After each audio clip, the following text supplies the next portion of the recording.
Hello and welcome back to the Transfer Flow podcast. And on today's episode, we take stock of the Premier League season so far, which teams can expect to take a tumble, which are better than they seem, and we make some early relegation and top six predictions. That's all on today's episode. So we're back for another Transfer Flow podcast, and today I'm joined by Ted Knutson. How are you, Ted? It's mid-October. It's the first time that we're actually able to have like some little bit of database takes, like 7 matches in. It's still early. Like usually you want to wait till 10, but you can kind of get a shape of how teams look. And that's what we're going to do today, especially since it's international break. And honestly, if you care about international football outside of the tournaments, you probably need to get other hobbies. Plus, I'm totally happy to get rid of all rules of ethical data use to get over the boredom of this international break. So, shall we roll then into our Premier League takes? Because I was thinking about this, and when you started doing analytics publicly, it felt like the thing everybody said all the time, one of the oldest cliches was the table doesn't lie, the table doesn't lie. And one of the first lessons I think analytics gave us was, it does. It does all the time. So it lies until about 80% of the way through the year. And then it kind of lies a little bit or less. Occasionally. Actually, it's probably more unusual for things to align pretty quickly. And for those of you who haven't been around the analytics space that long, the more parity there is in a league, so like the closer the teams are together, the more likely it is to lie for a longer amount of time, because like that's when sort of lucky breaks kind of aggregate into weird spots in the table, or red cards, as we've seen, a variety of penalties. I think there are less penalties this year, thank God, than there were last. But if you're a fan of like La Liga, like Ravi is, like, you just, for 20 years now, you see random balls kicked into someone's hand in the box, and like that's a penalty.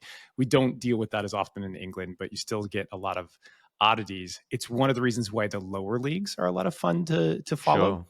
But in recent years, the Premier League has gotten much tighter, I think, across maybe not the top 2 or 3 teams, but certainly the rest of the table feels like it's pretty tight. Yeah, definitely. So we maybe expect more untruths from the table in the Premier League, and possibly in Italy as well, and not just in accountancy terms, also, on the field. So, okay, with that in mind, who is the Premier League table lying about right now? Newcastle United. That's okay. the biggest lie in the table at the moment is Newcastle. Even so, we can stack order the oddities here. Also, I want people to know that on this particular episode, at least, I've demanded from Patrick that he have takes, because much of the time Patrick acts as a wonderful host and facilitator. But if you follow his other podcasts, which he has, then you will see that he's out there being, a large take-oriented man. Not without reason. Like, you have very intellectual takes in many cases. In some cases, possibly too intellectual for certain listeners, but nevertheless. Ooh. So we've demanded some takes. My first take is that Newcastle, that set of numbers is a big lie. Like, they're hugely inverted on their shots numbers, and it's not just off of one game. So like, if you just looked at it, you're like, all right, 12 shots to giving up 16 and a half per game. That's not a top half of the table set of numbers. And they're not terrible. Like, they're going to be kind of mid-table probably as they dig out of this, but it's not a good set of numbers. And we saw them get a little unlucky against Everton right before the break. This is a bit of regression to the mean, but I wouldn't expect them to be competing for Europe at the end of the season unless they got a lot of luck or something changed in the underlying numbers. Yeah, I kind of agree with that. I mean, they've had a tougher schedule than a team like Villa, for example.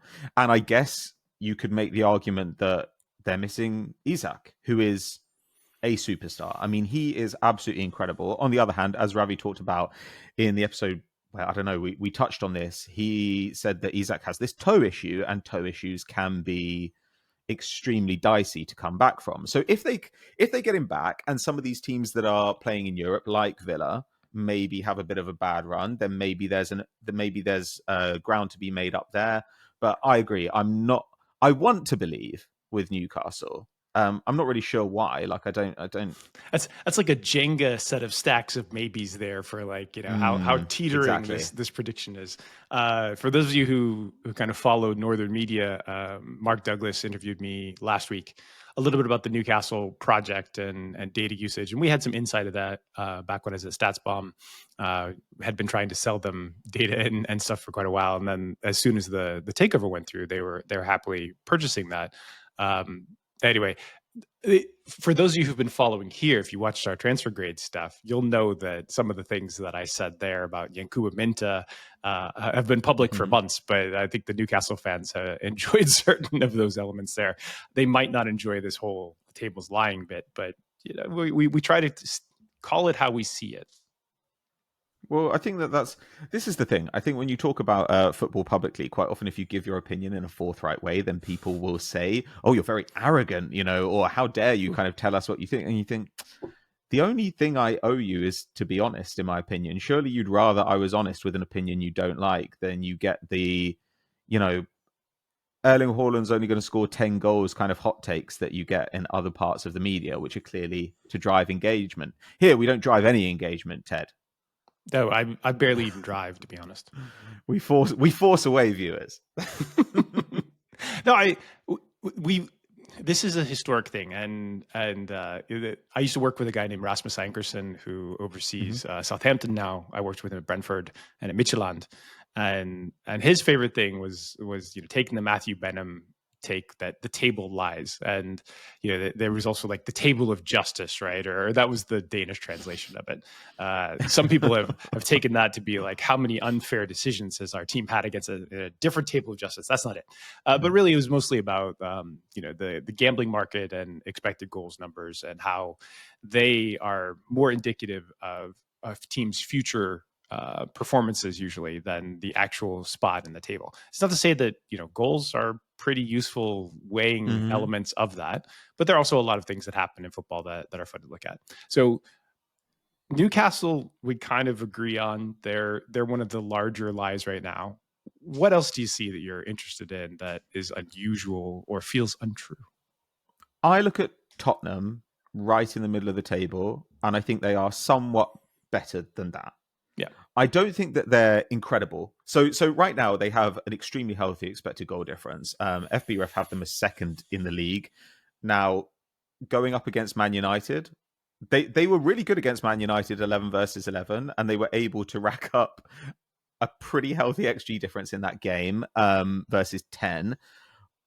And I do think there is a kind of feast and famine football with them, because they play such attacking ball. I think all their attackers get their numbers kind of juiced, which is great, but they are going to give up silly goals. They're going to require a lot of their defenders. There's a lot of ground to be covered. This is going to produce some wonky results. It's like watching the Bundesliga, except for in a Premier League team. Yeah, and better. Which part? The Bundesliga is incredibly drunk. It is so much fun to follow at the moment. It's like one season-long Oktoberfest. And so, Spurs fans feel that way too, except for their beer just gets filled from the bottom when they're at the stadium. Yeah, Spurs have got kind of like mid-2010s Borussia Dortmund energy, I think. But they're really good at tilting the pitch in their favor. They've obviously got a super aggressive press, which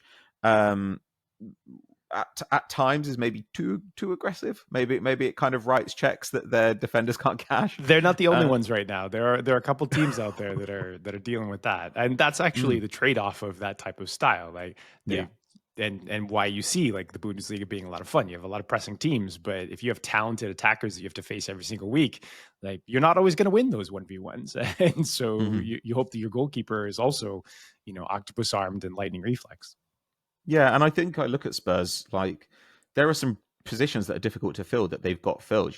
They've got an incredibly talented, exciting, young left side of the defense. So having recruited those two pieces, I think kind of bodes well for the future. It means that I think if they add a better kind of rangier DM, if they can add attackers who are maybe slightly better pressers, then and I don't know, figure out the way that the team moves together as a whole, then I do think that there's quite a lot to be gained for them. But I think that they're clearly better than ninth. When you look at some of their underlying numbers, They get the ball into the danger zone more than anyone but Man City so far this season.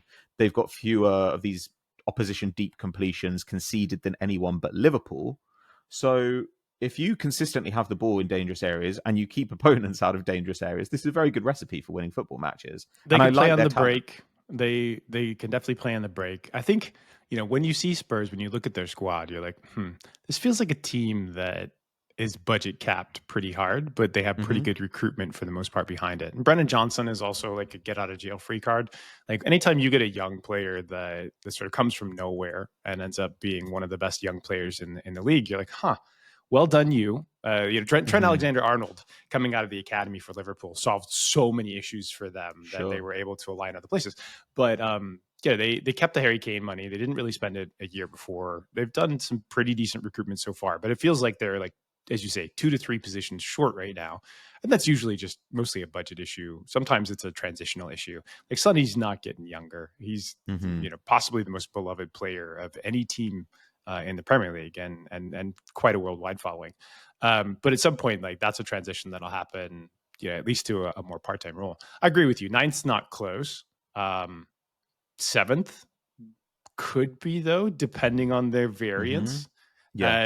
And they got jobbed against Arsenal. I can't say that felt like a fair result at all. That was a clear penalty or a clear foul that was not given against them. So that would be at least one more point in the table. So, they could be on the cusp of Europe. It could be, but it's a competitive league. Yeah, I mean, I think that if they finish 9th, I wouldn't say, my God, like what. I feel so sorry for them. Like they were clearly kind of like a top 4 level side, but I would think that was the absolute rock bottom that I would possibly expect from them. Yeah, I think 6th, 7th right now feels about right to me. And you could see them going one either side of that, but Europe feels like a tiny bit of a stretch just because they'd have to get super lucky with squad management and injuries and stuff like that. So that's kind of my take there. They're like 6th, 7th in that spot, could go one either side, probably not Champions League. Yeah, I can be talked into 5th. I mean, we'll come on to our top 6 predictions later on, which will be a bit spicy, but we'll see how that goes. Hate mail can go in the comments, as always. I expect no hate mail. Send it all to Ted. Okay. Are there other teams that you think are maybe kind of better, worse than they're looking right now, or do you want to get into relegation, which is also extremely fun? Bournemouth's better than they are. No question. I am the jinx for Bournemouth. Like if you follow my gambling content, every time that I seem to put a wager on them, they tank for some dumb reason, and I lose. And but I definitely feel like they're stronger than that. They're probably like solid mid-table and not sort of potentially circling the toilet bowl like many other teams are. Palace is a hard one to figure out. Like they're not where they should be in the table, but how bad are they is kind of an open question given how they ended last year. I mean, Olisa, when you listen to Bayern, they say they feel like Olisa is 100 million euro player that they got for 60 or 65, whatever that actual release clause was. So that's a nice piece of business. I'm sure that they didn't want to see him go. Release clauses have, a downside to them in that way. I worry about their midfield needing to do the things that Glasner needs them to do to play that style. They shouldn't be 18th, but 14th wouldn't be a surprise. Yeah, I think so. I mean, like that's kind of like Palace's default position. 14th. I just think any given season, Palace being 14th is a reasonable bet to make. Like what must it be like to be Steve Parish and always be like, 12th to 14th, that's where we want to be. Like 16th is a little hairy, and then you're out there doing Steve Parish things all the time and talking about it. I don't know. You're buying like Eagle feed or whatever. I don't know. Whatever the jobs are that the employees of Palace have to get up to. I mean, I would also talk about Everton. Like, I don't think that Everton are like in an unfair position based on their performances right now. Yeah. But I have optimism for Everton. There was an excellent write-up of some young attacking midfielders in the Premier League that went out to Transfer Flow newsletter yesterday, and we had a guest author as well. Very exciting. Yeah, who is that? Can you tell us? Oh God, no. Kim recruited, and I just immediately forgot the name as soon as I said the words. So I feel like the dumbest person ever. I think he's Sebastian. Yes. Sebastian, but I don't know. I don't know what his background is. But okay, we can cut this out. Thank you for putting me on the spot for not doing my job properly. I appreciate that. It's fine. His name's Sebastian Bush. He's one of two freelancers that we brought on this week to try and keep things sort of much smoother than they would be, so that we can take actual holiday, which is nice to have apparently. So Kim's off this week, but she grabbed Sebastian Bush, and then I don't think that anybody's mentioned it, but we also have Mohammed, who's a long-time internet scout and very talented, and he will be publishing a piece, I think, well, either Wednesday or Thursday this week as well. So, yeah. So you were saying about talented midfielders. Oh yeah. So he brought up Dwight McNeil, and Dwight McNeil is playing kind of without portfolio this season. If you look at his heat map from last season, then what you see is a big red line on the left wing, and what you see now are dots all over the pitch, and he's getting the ball kind of wherever he wants. And obviously this has produced a couple of incredible goals, but he's also producing through balls at a pretty high rate. His expected assists are really, really up, and it's interesting to see this side of his game kind of blossom, because years ago, remember when he was at Burnley, there was talk that Juventus were interested, and all these kind of big clubs were kind of snooping around. And when he turned out to just be a kind of okay winger, a decent winger, it felt like, well, what did those guys see in him? Well, maybe they saw some potential like this, or maybe they just kind of thought he was someone they should look at. I don't know. Yeah, it's one of those cases where you can't always tell what a player could do if they were in a different role. And usually in the recruitment space, we have to coach or strongly instruct coaches not to screw things up. So if you're a left-sided player, especially an inverted left-sided player, and they want to switch you over to the other side, we've no idea what your performance is going to actually look like over there. Because those two sides of things are totally different, and you might not know how to beat somebody on a particular way that you could do in the other one. In this case, it is useful to occasionally put players in different spots. Raheem Sterling was one of the best 10s in the world as an 18-year-old, right? And in fact, there was a World Cup where he came and it looked like he was unmarkable as a 10. Now, unfortunately, Hodgson had other things going on with that squad at the time, and they got bounced out pretty early. But then Raheem ended up being sort of a 10 that played on the left for the most part. Some players have very diverse, flexible skill sets, and it's useful to try them out in different ways, but it's so competitive that you don't get the opportunity to do that. Everton, their squad is so short this year. It's so thin that they've kind of had to do that. And the Crystal Palace game was one where Neil took that upon himself to do it.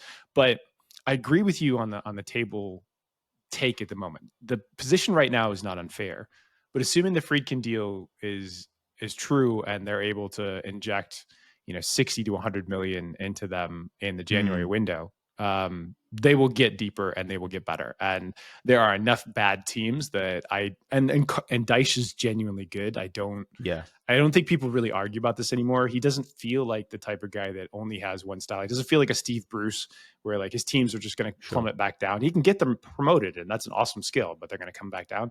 Dyche feels like he can competently coach a mid-table Premier League team at this point. Yeah, and I think they've got some talent there they haven't got anything out of yet. They haven't got anything out of O'Brien yet. They haven't got anything out of Lindstrom yet. These were guys who arrived in the summer. Branthwaite's been in and out of the squad, and he was a 70 million pound rumor in the summertime, so pretty valuable type guy. Yeah, I'm with you. Feels a little unfair right now. If I'm an Everton fan, this takeover happening feels almost relaxing, given where you've been at for the last 2 years, assuming that it goes through. Yeah, I mean, I think, thank God that is going to happen, because there was a real fear for a moment there that if Everton got relegated, that club was going to disappear. There was just going to be a chain of financial collapses behind them. So I think everyone should be glad about that. No one wanted it. They were unwilling to negotiate. All the different groups were sticking their heels in. And if you haven't read about it, the 777 sort of story from Josimar, particularly interesting about how it seems like, con men basically were running a private equity fund and managed to be turning in, consistent insurance payments into a bunch of different purchases of things like an airline or two and a bunch of football teams. And I have no idea like how that happened or how it stacks up, but I hope that someone writes a book about it, because it seems like a pretty fascinating bit of financial and personality wizardry there. And it's great to know that there are really, really stringent checks on people who can buy Premier League clubs. It's really good to know that everyone's very careful about this. I hope that I don't get in trouble for saying this, but I feel like there was a rumored East Asian warlord that almost bought or did actually buy Manchester City at some point, and then or like different down through the chains, and it wasn't the the checks and the balances of the Premier League booted them out. It was more the check bounced, and they weren't allowed to finish the takeover. But it's not the first time that's happened. And to be fair to England, like football and football's history is filled with, moderate to significant criminals, some of whom ended up running countries and some of whom were just, taking money off the side. So. All right. Well, I guess we should How much trouble am I getting in for this segment? Ooh. This is sort of how I feel. Like when we were in the Italy episode, I was just like, I actually do need this source of income. So at a certain point, I need to be careful. I wasn't even in that episode, right? Like I did not. Yeah, I often will get in trouble for being a bit of a fire starter, and it's probably good that I wasn't on that episode. So we'll continue on. There's a big team that wears red that is in 14th that I guess we should talk about. Perfectly fair position for them. No questions to answer. Done. Moved on. I did a preseason outrights little episode, and it's on YouTube. You can follow it under Variance Betting. And if you're interested in my gambling content, we have a premium subscription upgrade, thetransferflow.com/upgrade. It's called Variance Betting. I do analysis every single week for the Premier League and the English Championship. And then I'll also include my bets. Now, I'm not selling you my tips or anything, but I am writing professional analysis on, 22 games per round or something like that. In the outrights one, outright markets are not typically as optimized as the week-to-week ones. But in the outrights one, the funny thing about the market implied model that we were discussing, and I got pelters for this, but people found it also like quite interesting, is that Manchester United were more likely in that model to get relegated than they were to win. and you're like, there are 3 slots. So like relegation is a little bit looser there, but people like Manchester United can't get relegated. They probably can't get relegated, and they're probably a little under their expected goals, but it's not entirely unfair. And it's 14th to 10th is their range at the moment.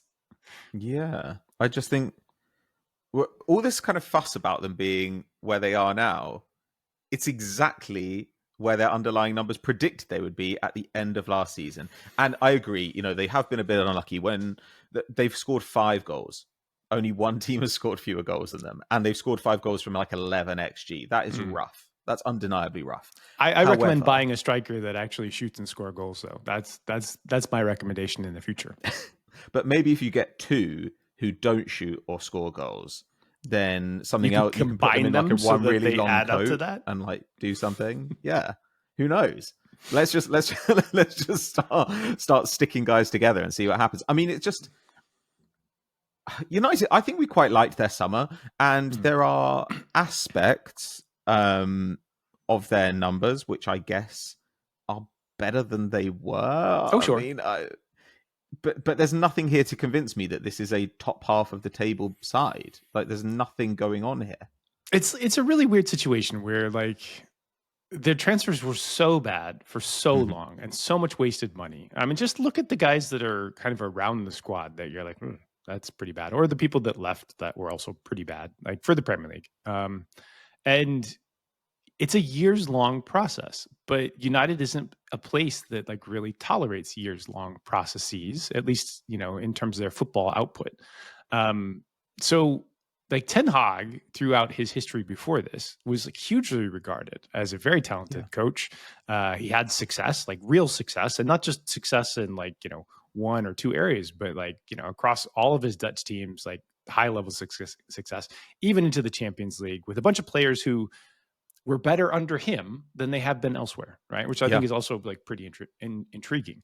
We appreciated the purchases this summer and also their sales. Like that was good. It was the first sign of life and intellect, I think, that has come out of that recruitment group in a long time. Not to say that, there weren't other voices keeping the intelligence down or something like that. You can't understand what happened behind it. So yeah, there are signs of life. There are green shoots. They're not giving up a bazillion shots a game. They're giving up less than a bazillion. So like last year was a bazillion. Last year was second worst in all of the big five in Europe. You can't do that and be decent. This year, they've got a little bit of that contained. They've got better recruitment, but like they're not anywhere close to that top six. And that's what we said all along. And that was what we predicted before the season. It's not a surprise, but because the name is Manchester United and you look at the table, it feels like a surprise. Yeah. I mean, I don't really have much more to add to it, to be honest. Like when you said that, I thought, yeah, this is gonna boil some piss. But we don't have that many United fans who follow us. Like they've never had like the good times of United, so they're just like, oh, I don't actually want to pay attention. This is miserable. I'll just tune into the games, which is more miserable, in fact, than way more miserable. My God, it's actually amazing to me that there are United fans now who've never known the good times. Yeah, what a wonderful thing to think about. That's really going to cheer me up for the rest of the day. It was like being an Arsenal fan for a long time. But we had principles, Ted. We had principles. And then we had Unai Emery's period where you're like, wow, we're Manchester United right now. So, teams have cycles. There was a period where Liverpool could not climb out of 8th in a bad Premier League, right? Like they had back-to-back sort of 8ths. Like it will get better, Manchester United. You have too much money for it to be this way forever. But we've been thinking this for a decade, so. Yeah, I mean, like they definitely could innovate in the field. Like who knows? Like maybe they can just waste money and do nothing forever. Fingers crossed. Okay, United probably not going to get relegated, barring an act of a benevolent god. But who might get relegated? Well, there are four. There are four candidates. So one of these teams is going to get a winning lottery ticket and stay in the Premier League. But frankly, none of them really deserve to. I've got to say. Hit me. What you got? Okay, Ipswich, real bad, horrible. Worst numbers in the league. 9 shots a game, 14.5 against. Schedule's been hard. Yep. They came up knowing that they needed a minor miracle in order to stay up. They did a transfer summer that gave them a hedge between the two. Like it feels like their transfer summer was a yo-yo that could do better. They're really hoping that McKenna pulls off a miracle. And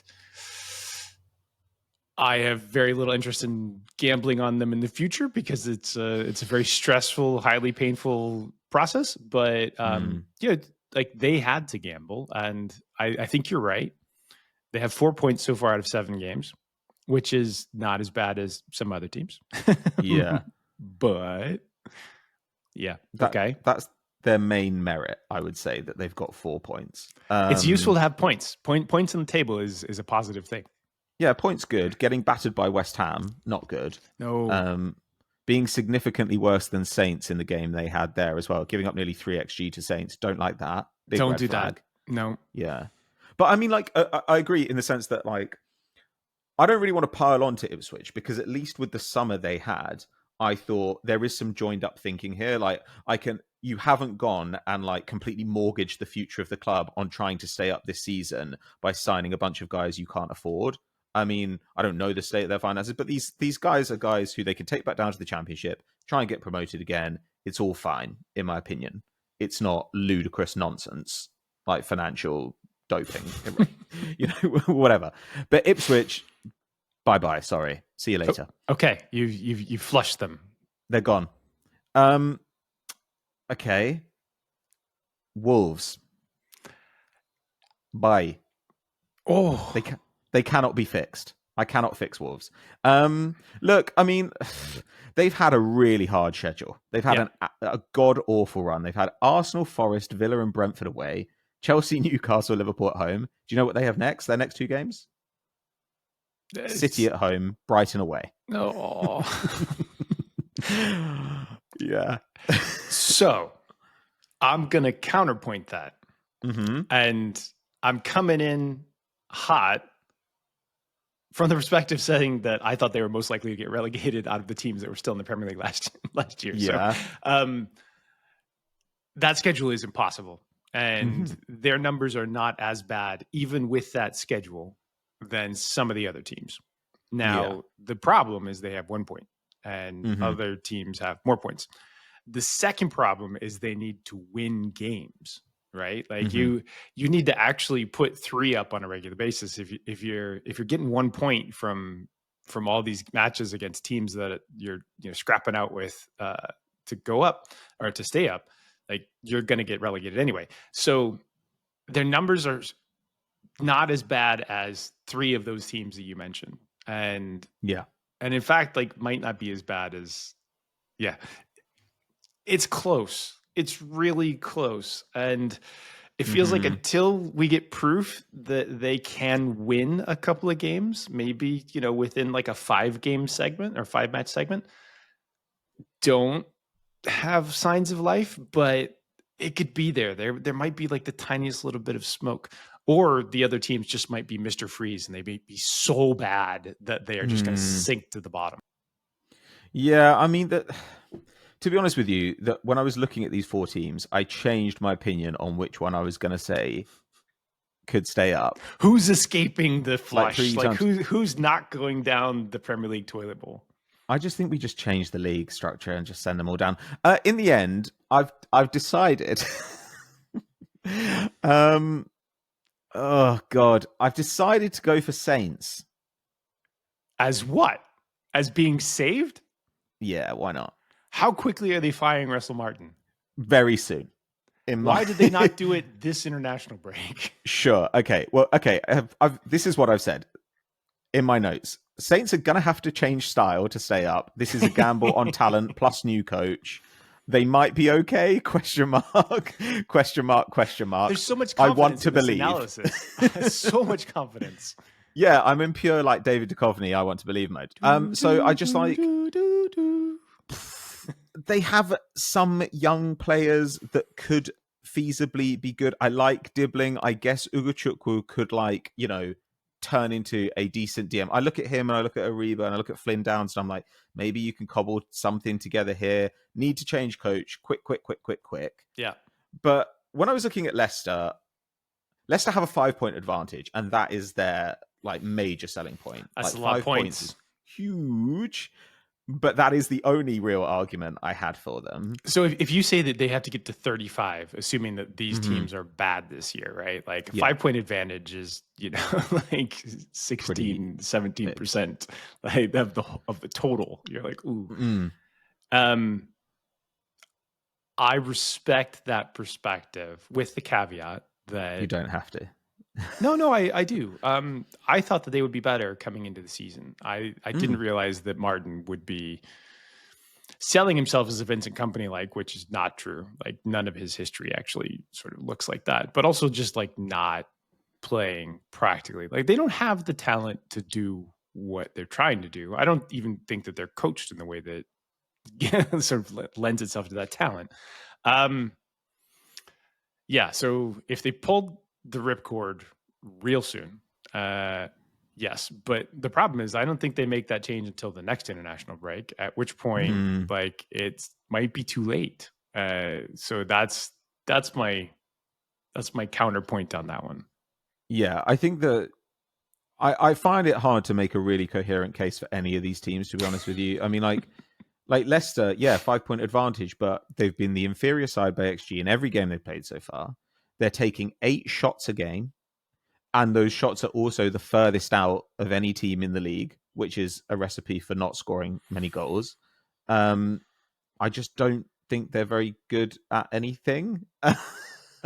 and that's really it. Like, I mean, at least with Wolves, I think, like, okay, maybe there's some talent here. Like, some of these guys, like, literally don't know them, could have, like, spawned anywhere. Sure. And maybe you can cobble it together. You can play some kind of shit house ball with Lamina and Joao Gomes in midfield, Cunha, Larson, Podence. Maybe. With Leicester, I don't really have that faith at all. It's purely points basis that I'm making the argument, and I just don't really see it. Okay. Leicester's shot numbers are horrific. They're so bad. And in some of these cases, it might be that their coaches have set them up poorly for away matches. And like away matches with inferior talent means that you really need to gum up the game. You need to play in transition as much as possible. You need to get yourself in situations where you can probably win some set pieces and then execute those. It is such a Sam Allardyce style of play, and that's a proven style of play too, right? And I think Dyche is the modern inheritor of a lot of the concepts around that. Even though his teams executed much more aggressively, especially they run a lot more and they press a lot more in the center of the park. When I look at this, the 5 points for Leicester are big. Their numbers are catastrophic on the other side of it, and I can't even make up my mind. Ipswich's numbers are worse, but we expected them to be worse. Leicester have more money. They should have a bit more talent. Southampton, I think, I mostly agree with you. Like they should be better, and they're not. And if they're not better, then that's probably a coach problem because it didn't seem like the recruitment was significantly wrong. So, let's look at the gambling markets and see what they say real quick. We're going to outsource this. So Southampton are the most likely to be relegated still in the outrights on the Betfair market. Leicester are second most likely. Ipswich are third, and Wolves are fourth. Now, I will say that the outright markets usually don't have that much liquidity in the middle of the season, and they're not efficient. And I will tell you the ways that they are most not efficient right now. They have Forest as 7-1 to get relegated. Like I would spend a very great deal of my money on the other side of that. Like I'm talking about 6 figures. If you wanted to give me 1-7 or somewhere the equivalent, that Nottingham Forest are going to get relegated, unless there's crime that we don't know about, like that is not it. Now, the counterpoint to that take is that Manchester City are 9-1 to get relegated. So maybe crime is heavily baked into. And sorry, punishment. Cool. Let's say punishment is baked into this market. I misspoke there. Please, libel lawyers, do not come after me for that. So I don't believe the Forests are anywhere close to relegation. We think that they're actually sort of like 7th, 8th ish. I don't have it. I think it's really, really hard to pick, especially given the way that these teams have sort of sorted themselves out in the table up to this break. And so I wouldn't bet significantly on any of them to stay up. I'm too scared.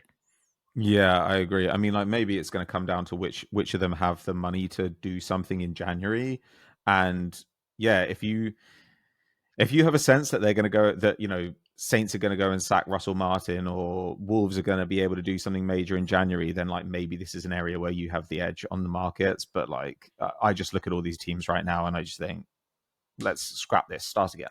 Yeah, if you were looking at it and you were liquid somewhere else, and you heard right away that there was a good coach coming into Southampton, you'd be like, all right, cool. Like I'm on that. Like they're not going to get relegated. I'm going to take the plus sign on them not getting relegated.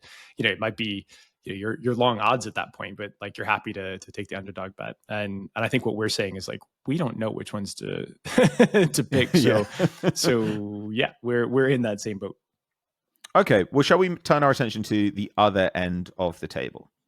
Because this is an interesting one as well. I mean, again, there is the question of crime, punishment. that may come into this if you want to try and order your top six. I found that a very difficult thing to factor into my calculations here. You kind of have to ignore it because you don't know what's going to happen. Like City have done pretty well at winning some legal battles, and it feels like they'll continue to challenge these forever. But there's also signs that the Premier League is, maybe making some headway in these things, partly backed up by at least 14 of the other clubs, but depending on who gets swayed the other way, it's a really tricky situation, and you mostly have to be aware of it while not saying that it's real yet. And that was the way UEFA FFP worked for ages too. You're like, sort of. If you're a small team, then they're going to punish you because you're not big enough to actually challenge it. But if you're City, they just managed to get away with everything, much to Arsene Wenger's sadness. Yeah, but I mean, I guess one difference might be that this time the Premier League has an incentive to come down hard, right? Because they don't want the government to impose kind of an external regulator on them, right? So they're kind of like, right, we need to show that we can do proper governance. What does that look like? Does anyone know? Has anyone seen that happen before? This for the good of the many, like the punishment of the very few, but the very rich. Villa are not interested in supporting this. I don't think Chelsea are interested in supporting it either. So some of the big teams are very much like Manchester United are only interested in it because they are spectacularly rich in annual revenues. And so they're like, well, we don't need to raise more money. And in fact, we're extracting as much money annually as possible, but it's okay. Right. So back to the predictions. The top of the table exists right now, probably a useful standing point. Liverpool have 18 points. Manchester City and Arsenal both have 17. Chelsea have 14 points. Aston Villa have 14. Brighton 12.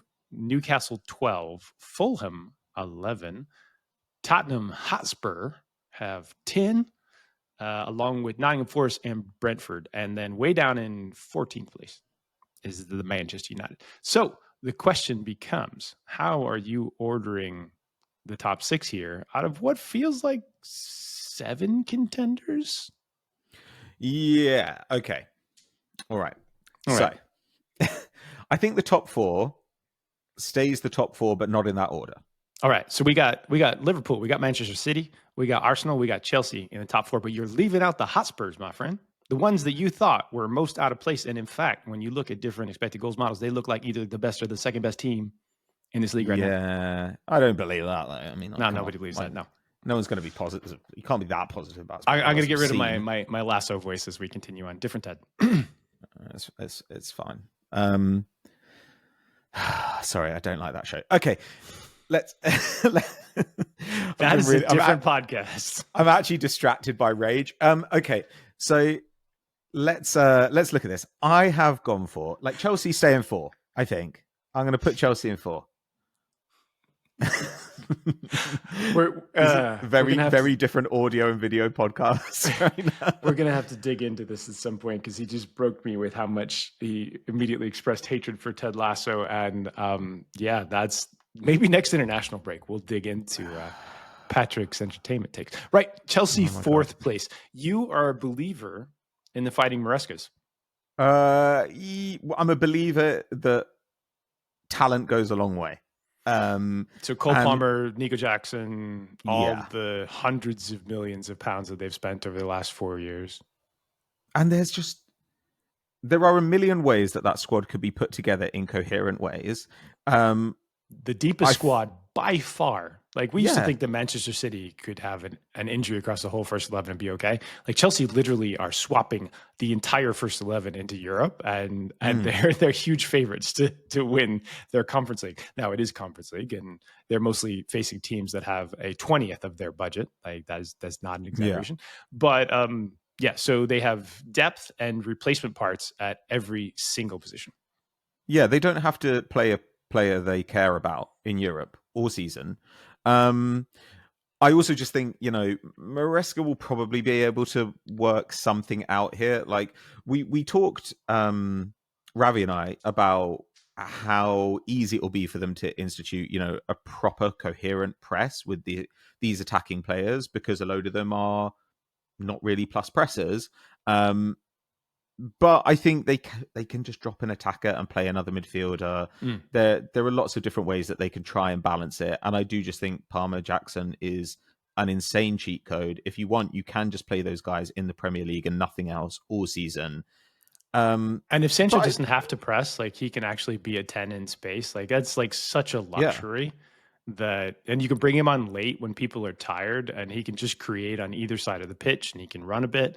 Like that is a good recipe. Now the danger is that their buildup is troubled at times and they're still working out the kinks in that because they're giving up free goals occasionally.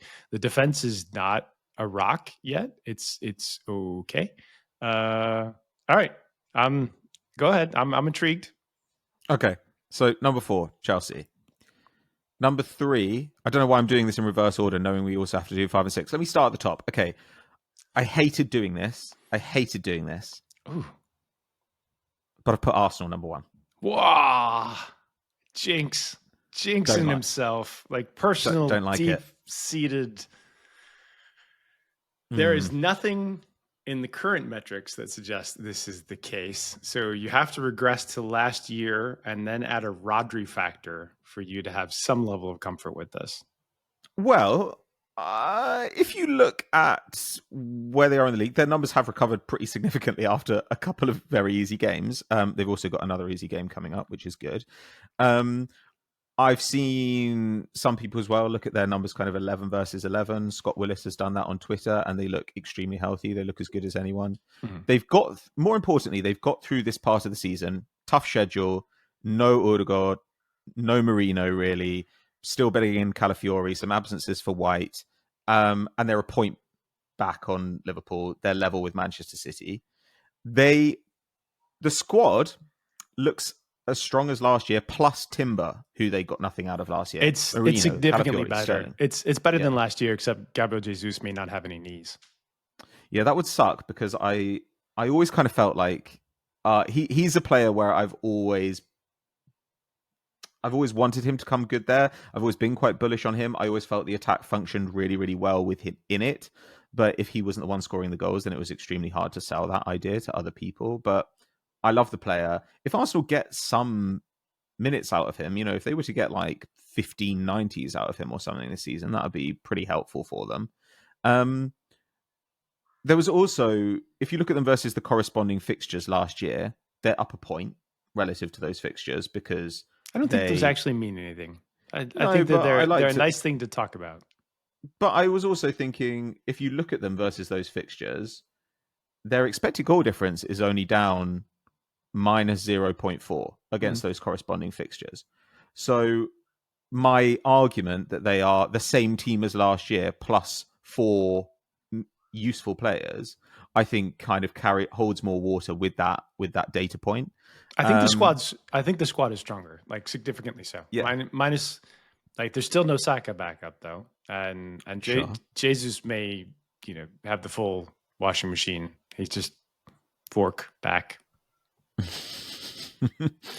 Okay, so and they have to play in Europe, and so without the depth of attackers, like that's some worry. But I'm with you. I'm throwing out devil's advocate type stuff here. Also, I could see how vulnerable you were, so I don't want to be too mean. Well, look, I just think that you can never expend energy playing in Europe if you only play in your own half, which is something that Arsenal have done in quite a few of their games this season. So do less running, win all the competitions. That's my attitude. Arsenal number 1. But honestly, I know that people who know I'm an Arsenal fan will think that I'm just kind of biased towards them, but I never predict Arsenal to win things. I hate it. Number 2, I've gone City. Honestly, I believe in Liverpool. I could be talked into any order, I think, for the top 3, really. Okay. But I can make the best arguments for Liverpool coming third, for Arsenal coming first, I think. Okay. City, Rodri down, big problem. Haaland also has been very fit since coming to Manchester City. I think it was 2,600 minutes last year. It was 2,800 minutes the year before. Before that, he used to miss quite a lot of minutes. He used to get pretty regular absences with him. Gundogan had that thing too, though. So I'm Sure. not sure that I think City might be a magical place of health, much like old Barcelona used to be. Well, yeah, that's totally possible. They may have cured age and disease. That is possible. Them and But Brian Johnson right there together. oh god, that guy. But if Haaland misses a stretch this season, it is a major problem for them. Yeah. Obviously, he's incredible, but also he's more central than ever for them. Ravi's talked about this. They're kind of getting the ball to him a bit more, which makes sense. But if he does go down, they also have less talent to cover for him than they've ever had. If you looked at them a few years ago, they had a lot of wide guys who were also shot getters. So Jesus, Sterling, Mahrez. Obviously, then they had Alvarez last season. Now their wingers are not really shots guys. I'm not saying they can't score goals, but it's Doku, Grealish, Savio, Foden. These are facilitating players rather than guys who are going to fill an enormous goals hole left by the best striker in world football right now. Foden's barely played. He should be fresh at this point. I don't think they're pushing him too much. So I'm gonna give you a counter case on this one. I think City have a large stack of cash that they have been sitting on that they are willing to deploy, especially if Pep's going to stay for another year, right? And so, like, they're coming into January, they would be willing to make a move or two moves from anywhere in world football that looks like they have a style of player that they want, because they want to keep Pep. They need him to resign. He may not resign. Looks like Hugo Viana is coming in as the director of football. I think that they will do things to keep him happy, and things to keep him happy could be the tune of 100, 200 million in a January window, which is very, very rare. Will the players that they want be available? Not sure. But I think that they can find the depth. I also think that the gambling markets, and not dissimilar to my stance as well, like, I think this is wafer thin. I do not think that there are real categories that we can put these teams into. They are all very good. And so, in some cases, it's how deep do any of them go in Europe and get fatigued? Yeah. And so, if any or one of them got bounced pretty early, which seems pretty unlikely in the new format, then that would potentially help them in the league going forward. Pep's style this year, and we haven't really talked about this, and maybe this is a different podcast, but Pep's style this year feels like it is more the style that is going to be more resilient in Europe and less the thing where he can just run through the league every single time. And that might be an intentional bit of practicality because of his other style being a little fragile as you face elite teams that want to break out against you in the Champions League. And so he might have been shifting to that over the last 2 years, also based on personnel a little bit. I feel like he could still turn that back on, especially if he had one or two more weapons or options that they brought to him. So I feel like their numbers are a little bit sandbagged this year. They could get better. It's hard to bet against him. It's really, really hard. And I think Arsenal are better, but I think Arsenal are more fragile. Minus, if soccer goes down, we don't know how Arsenal play. And unfortunately, he plays all the time everywhere. So the unknown, the variable is the one that we haven't talked about yet, which is Liverpool are really good. Liverpool are really good. They look great. They've had the easiest schedule of all these teams. Yeah. But they have battered that easy schedule, so fair enough. My issue is last season, they couldn't sustain it. They tired towards the end of the season, and they didn't add anything really in the summer.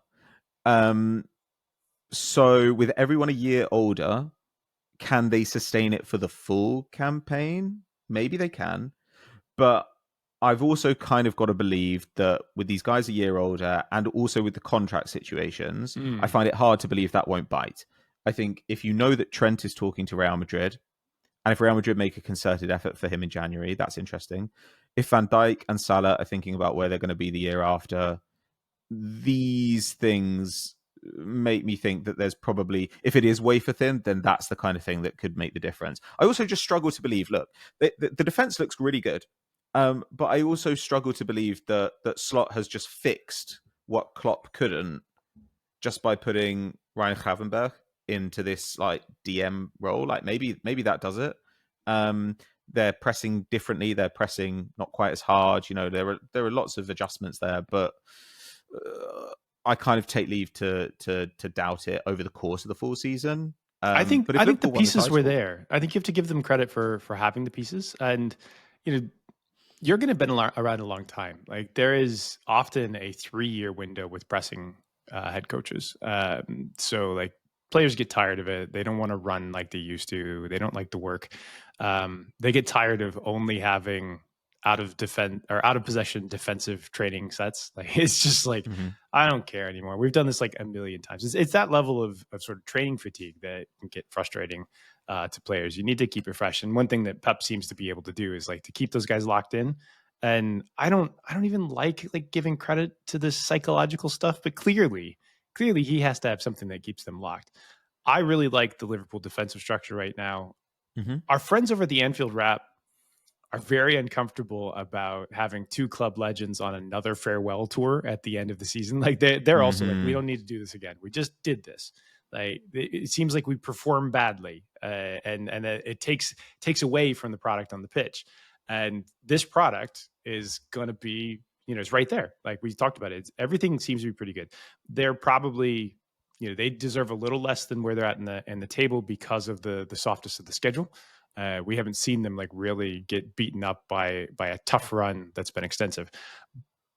The thing I think won't happen with Liverpool that would happen with City is unless they get a bargain, they're not going to jump in on January. Yeah, exactly. If they do get a bargain, if like Zubimendi has regret or stuff like that, and he wants to leave, then they'll probably happily take him. Although I'm not sure that they feel like they need him now. But yeah, I don't think that they'll get rowdy. I think that they will load up for next summer. I think next summer is going to be a fascinating summer. And you probably actually start to hear about things in February and March, because they'll move early. That's my guess of how that plays out. Now, it doesn't take away from what's happening on the pitch right now. I think that they are very, very good. I don't know. I think you're right. I think there are good arguments for all three of these. I think that the ancillary ones is that Arsenal are deeper and better than they've ever been, minus Jesus. City are as weak as they have been and seem to be a little fragile, but they'll spend. And then Liverpool have a lot of unknowns, minus what's happening on the pitch right now. So, okay. Yeah. Now, let's hit the hard one. Who's the last team into the Champions League? Okay, so I've got Arsenal, City, Liverpool, Chelsea. Who's next? Yeah. So you have Chelsea as the last team in. Yeah. Okay. Do you want to put someone else in there? It depends on if Brighton get their press figured out. Brighton's metrics are very good. They're still very early in the year. They have some learning that they need to do. They have a lot of cash that they have socked away. I mean, they spent good this summer, but honestly, when teams are paying you 70 to 100 million on a regular basis, like they're probably willing to spend. I don't think that there's anybody necessarily in world football that stands out, but I bet they could bring in a new center back if they continue to be frustrated with that back line. So then the question becomes like, can Brighton fix their defense and their leakiness and build up play, or, giving away difficult goals faster than Maresca sort of figures out Chelsea's same sort of issues, right? The talent isn't that much better, and I feel like Brighton are a better possession team. And I know that sounds weird when we're talking about Chelsea with all that talent, but I feel like Brighton are a little bit better there. So I think that that's actually close. And, there's only 2 points back. I don't trust Unai Emery to play enough attacking football to get them to fourth again. Not while they're also in the Champions League at the same time. I cannot see that happening given the way that they set up against Manchester United, given the way that they played against Ipswich. Like it doesn't. So I think that holds them back, despite the fact that squad may be good enough, and at home they might be good enough. But in those away matches, like they need to be able to run and to score lots of goals. Like Arsenal absolutely tonked teams the last couple of weeks. Until they're doing that, and they're also able to sort of grind out the 3-1s away or the 2-0s away, like I think that's what holds them back. So I think Chelsea and Brighton are going to be closer than we might expect right now. I think Chelsea are unnaturally high in the table versus their progress. Villa, I think, are a little bit lower. Spurs, I think, is the other wild card, and I don't think you and I understand how to process them well enough, consistently enough, to give them credit for their current performances. Yeah, I mean, this is the problem with all these teams. Like Brighton, I assume that they will get this sorted. I assume that they will look more competent defensively and in build up. But how quickly, though? Exactly. How quickly? I mean, they can bring in. I think they can play FIFA more. I think that would be quite helpful for them in both regards. I understand though. Like, look, Baleba looks incredible right now. He looks like he's going to be their next kind of 9-figure meal ticket. I love that guy, but they go and they hunt the ball down, and you can play through them, and there are issues there. So after Chelsea, this is the thing. I have this kind of morass of teams. I've got Spurs, ? Brighton, ? Villa, ? I might just go with my heart, which means bye Spurs. And also, I can't just say bye Villa. No, I'm going. You know what? I'm going to go Spurs, and I'm going to go Brighton. Spurs 5th, Brighton 6th. All right, so the betting markets in top 4, which is sort of as close as is useful. And again, these are not. We're just using them as an outside perspective for our own perspectives, right? So Arsenal, Liverpool, City. So Arsenal, Liverpool, mostly guaranteed. City have that uncertainty around punishment. Chelsea are the 4th favorite, and they're still odds on there. So like your take there is also the same as the betting markets. Okay. Gambling markets say Tottenham at 3-1, which I find robust, maybe a little aggressive. Then it's Villa and Newcastle are the next one listed.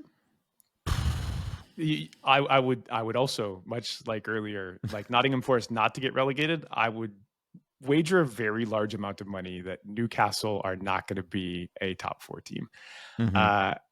Somehow Manchester United are 15-2, which again, this can't have liquidity. And then come Brighton. Like this outright market is actually not particularly believable. And this is what we talk about, where like the outright market is not super liquid, and so therefore it's tough to give credit to. I would hope that we're a little more reliable than that. But yeah, so damn it, I'm gonna end up being very similar here. I think City are first. I think City, City, Arsenal, Liverpool. I see that, but it could be like 4 to 6 points either side, right? So like, not sure. I definitely don't believe Villa as 4th. Chelsea have lean, and it's not unfair. I'm not sure about Maresca, partly because these shots numbers are not good enough. That defense, the amount of shots that they're giving up in defense without like red cards, it's not there yet. And so that's my skepticism. Like Brighton's metrics are pretty close to there. So the metrics world, they're a little bit closer. But you get Palmer and Jackson, as you say. So yeah, Chelsea 4th, Brighton 5th, Spurs 6th, Villa 7th. That's where I ended up. Nice. That's pretty close. Yeah, we're pretty well aligned. Yeah, unfortunately, like when you align across numbers, like you tend to align a bunch.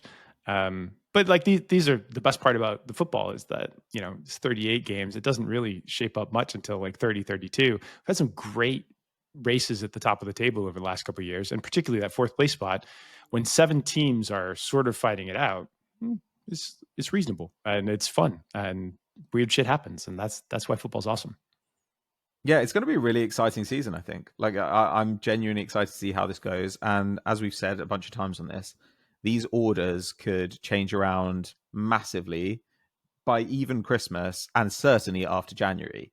We'll check back in at Christmas time. Yeah. And then we'll also have a handle on like how much noise and smoke is coming out of the rumor mill. And we'll be able to give commentary on that at the same time. I mean, I think the rumor mill will have burnt down Twin Peaks style if it's at Manchester City by then, right? Like that's the X factor here, that by then Manchester City will not exist as a club. And so maybe actually only 2 of the teams we talked about for relegation will go down because one of them will be Man City. That's how we do it. Okay, it all worked out in the end. Okay, thank you very much for listening or watching our episode today. Listening to or watching our episode today. Get the prepositions in there. Thank you very much for your support so far. Give us any questions that you'd like us to answer in the comments. Please make sure that you follow us on Twitter as well. Subscribe to the newsletter too. And we really do appreciate it. Give us a 5-star review if you do enjoy this content. Ted, thanks very much for this. Thanks for putting me on the spot. And it just turns out that all my takes were factually correct, as will be shown at the end of the season. And so spake you, so it shall be. Exactly. Thanks very much. Okay, we'll see you all next time. Bye-bye.